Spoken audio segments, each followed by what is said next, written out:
जी उन लोगों 1 crore mental health के लिए Yes. मांग रहे हैं? बोलिए।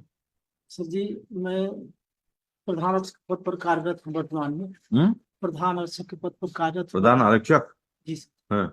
और मैं MA LLB तक शिक्षा प्राप्त हूँ सर जी। हम्म। मैं 15/9/83 को आमद दिया था आरक्षक पद पर PTS रीवा में। फिर ट्रेनिंग के बाद मेरा ट्रांसफर हो गया सर PTS माना रायपुर में। और वहां पर भिंड मुरैना के लोगों का भी ट्रांसफर कुछ लोगों को हुआ। लेकिन हम रीवा के लोग थोड़ा ज्यादा वेतन पाते थे सर भिंड मुरैना के लोगों से। और जो सीनियर जबकि वही थी तो केस इस केस क्या चैलेंज कर रहे हैं यहाँ, वो बताइए। वो भिंड मुरैना रीवा ये सब कुछ मतलब नहीं है। सर चैलेंज ये है हाँ। मेरे 40 साल नौकरी के बाद भी हाँ। मुझे समयमान और वेतनमान नहीं मिला था सर। हाँ। मुझे कुछ लोगों ने भिंड मुरैना के लोगों ने मारपीट किया। अरे फिर भिंड मुरैना में पहुंच गए। आपको कानूनी रूप से इसमें क्या नहीं मिला है, क्यों आए हैं, वो बताइए। जी सर उससे जुड़ा हुआ मामला है सर इसीलिए भिंड मुरैना के लोगों से सर। तो हाँ? इसलिए सर वो उस बात का जिक्र करना जरूरी है सर। आपको मतलब केस लड़ना है, वही है। जो petitioner in person fixed date है ना, इसी कारण सब गलती होता है। सर जी उन लोगों 1 करोड़ मेंटल हेल्थ के लिए Yes. मांग रहे हैं? ये क्या है, सुना जाता? सर जी मुझे मारपीट किए। फिर प्रारंभिक जांच हुई। प्रारंभिक जांच में सर मेरी कोई गलती नहीं पाई गई। फिर भी SP साहब ने नाजायज लाभ लेकर मेरा विभागीय जांच की सर। और मेरा जब विभागीय जांच एक सिद्ध करवा दिए फिर मेरा इंक्रीमेंट पूरा डाउन करके न्यूनतम पेमेंट में कर दिया। अभी काम कर रहे हैं कि नहीं कर रहे हैं आप? काम कर रहा हूँ सर जी अभी नौकरी मतलब रिटायर होने वाला हूँ सर। रिटायर होने वाला हूँ सर। फिर सर मुझे न्यूनतम वेतन में कर दिए। और मैं अपील किया तो सेवा से पृथक कर दिए हाई कोर्ट। वहां से सर PHQ मुख्यालय भोपाल से पुलिस मुख्यालय भोपाल से पृथक कर दिए सर। मैं अपील किया था। फिर माननीय उच्च न्यायालय जबलपुर में मैंने रिट पिटीशन किया। फिर वहां से मैं सेवा से बहाल हो गया सर मेरा रीइंस्टेट कर दिया गया। उसके बाद जब मैं आया फिर से आपका रिप्लाई कहाँ है madam? Lordship, we have filed the reply.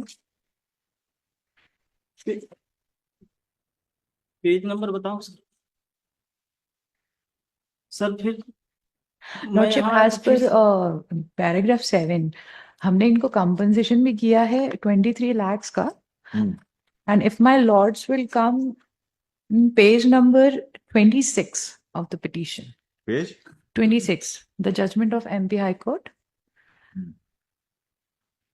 The last line, however, looking to the facts and circumstances, the petitioner shall not be page entitled. 26 26, Your Lordship. इसमें रिप्लाई में No, Your Lordship, of petition. Petition. Sir ji मुझे 40 साल तक समय मानो increment नहीं दिए थे। सर इसमें ये लिखा हुआ है कि he shall not be entitled for back wages. तब भी हमने इनको दिया है कि आपकी जितना भी बैक वेजेस है वो 23 लाख का भुगतान हमने किया है इनको। सर जी माननीय उच्च न्यायालय बिलासपुर के आदेश के बाद ही मुझे ये इंक्रीमेंट 40 साल बाद दिया गया सर। और देन ऑल्सो तो क्या अभी क्या चाह रहे हैं? अभी मैं चाह ये रहा हूँ सर जी कि मेरी 2 विभागीय जांच हुई है सर। एक विभागीय जांच मुझे सेवा से पृथक कर दिया। 18 साल में सेवा से पृथक रहा है। फिर वहां से माननीय उच्च न्यायालय के आदेश के बाद जब फिर आमद दिया तो सर जी फिर इन्होंने 2009 में 21/5/2009 को फिर से इन्होंने एक आदेश दिया कि फिर से विभागीय जांच किया जाए सर। फिर क्या हुआ विभागीय जांच में? फिर क्या विभागीय जांच 13 साल किए सर। और जब वहां भिंड मुरैना गए तो वहां पर वो लिए बयान वगैरह लोगों को लिए। फिर दूसरा विभागीय जांच में क्या हुआ? दूसरा विभागीय क्या जांच हुआ उसमें? फिर उसमें कोई गवाही नहीं मिला तो मुझे बाइज्जत बरी कर दिया सर।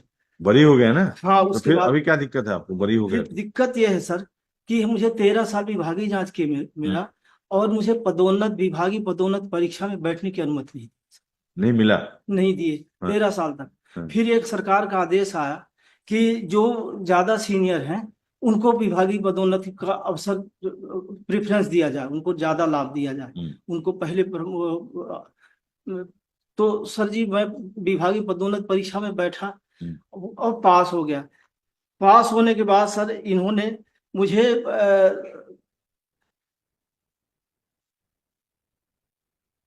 हमें जो है तो सर कई साल तक रोक के रखे कि ये विभागीय जांच चल रही है, इसलिए पदोन्नति नहीं दी जाएगी। तो सर फिर 23 में पदोन्नति दी गई सर जी, और लोगों को 21 ठीक तो है, विभागीय जांच अगर चल रहा है, आपके खिलाफ चल रहा था, तो आप प्रमोशन कैसे मिलता आपको? प्रमोशन सर जी उस समय चल ही रहा था, परीक्षा में बैठने की अनुमति दे दिए थे, क्योंकि सरकार का आदेश है कहा है कि जो सीनियर है उनको जो है तो प्राथमिकता दिया जाए प्रमोशन में बैठने की। तो सर मुझे बैठने की अनुमति तो 21 में दी है सर, 2021 में, लेकिन उसमें प्रमोशन नहीं दिए हमको, फिर 23-24 में प्रमोशन दिए सर, प्रमोशन हमको दिए सर। अरे सब तो मिल गया, फिर यहाँ क्यों आए हैं? वो तो मैं आया सर इसलिए कि मेरा 13 साल विभागीय जांच किस नियम के तहत की है। क्यों नहीं कर सकते? आप एम्प्लॉई हैं, तो अगर एम्प्लॉयर को लगता है कि डिपार्टमेंटल में कुछ गड़बड़ी है तो इंक्वायरी कर सकते हैं। कोई नियम नहीं सर जी, क्यों या नहीं? तो इस विभागीय जांच को माने जो पूर्व में हुई है, या तो दूसरी विभागीय जांच को मान्य करें जो बाद में किए हैं। तो यदि हमको दूसरी विभागीय जांच को मान्य करते हैं तो हमारा पहली विभागीय जांच समाप्त हो जाती है, पूरा जीरो हो जाती है, और जब जीरो हो जाती है तो मुझे 18 साल जो मैं पृथक रहा तो उसका पूरा लाभ मुझे मिलना चाहिए, प्रमोशन। आप जिसमें रीइंस्टेट हो गए थे, हाँ उसी डिपार्टमेंटल, हाँ उसी 488 विभागीय जांच नंबर 488 की। यस मैडम, फर्स्ट जो डिपार्टमेंटल इंक्वायरी था उसी को ही दोबारा आप किए हैं क्या उसको? जी सर उसी को दोबारा नहीं किया है, उसी को किया sir ji.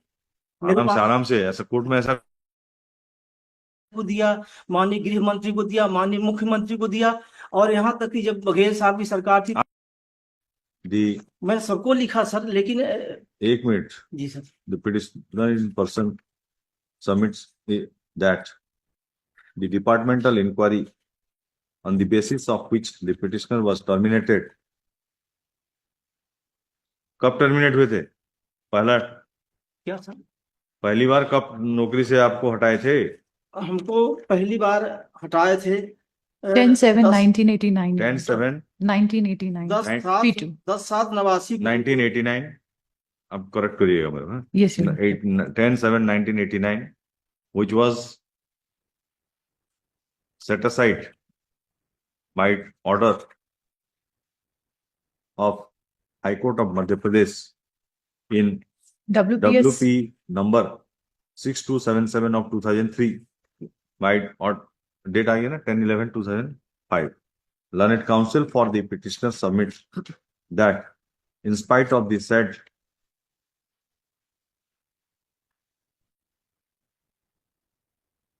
decision of High Court by which the petitioner was directed to reinstate again. The state of Chhattisgarh has conducted a departmental inquiry. फिर दोबारा कब डिपार्टमेंटल इंक्वायरी हुआ? फिर दोबारा जो है 10 सर जी इन्होंने ऑर्डर कर दिया 21/5/2009 को। ये इसमें क्या ऑर्डर हुआ?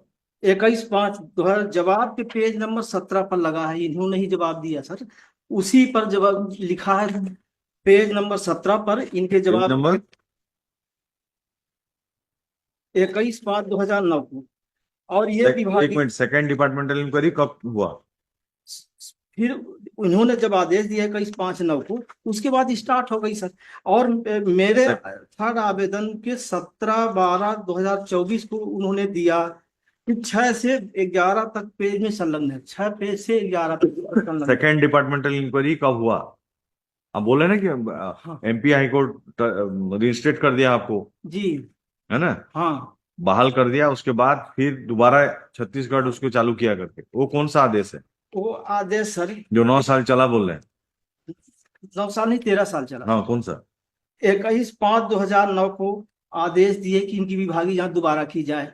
और 21/5/2009 हाँ, the state of Chhattisgarh has again initiated a fresh departmental inquiry on the same set of charges, है ना? जी sir. And the said departmental inquiry continued for a period of 13 years and उन्होंने for लिखा sir 13 years for which the petitioner has been suffered unnecessarily, though उन्होंने लिखा the विभागीय said जांच departmental inquiry concluded है ना? कब हुआ वो अंतिम आदेश? वो सर फिर चला, विभागीय जांच चला है सर जी, 13 साल चला, 6/12/23 को फिर समाप्त, 3/2/2023 को फिर समाप्त हुआ। समाप्त हुआ? आपको हाँ क्या एक्विटल कर देना? जी सर। आपको उसमें हाँ मुख्य मतलब बरी कर दिए, बरी कर दी। कोई On मतलब 3/3/2023, said departmental inquiry concluded and the petitioner exonerated from all the charges. Sir ji इन्होंने ही पेश किया है सर ये आदेश, From उन्होंने all the लिखा कि charges. विभागीय जांच त्रुटिपूर्ण होने से Let the state council shall file a reply affidavit, है ना, stating whether the second departmental inquiry initiated due date बता देना उसमें ना, on so and so is on the same set of charges in which the petitioner has been exonerated by the Madhya Pradesh High Court in WP number 6277 of 2003. Let the reply be filed within a period of 3 weeks from today. आपको उतना ही case है ना, याद रहा, मैं लिखा दिया हूं, इनको जवाब मांगा हूं, उसके बाद आपको सुनेंगे। Please the matter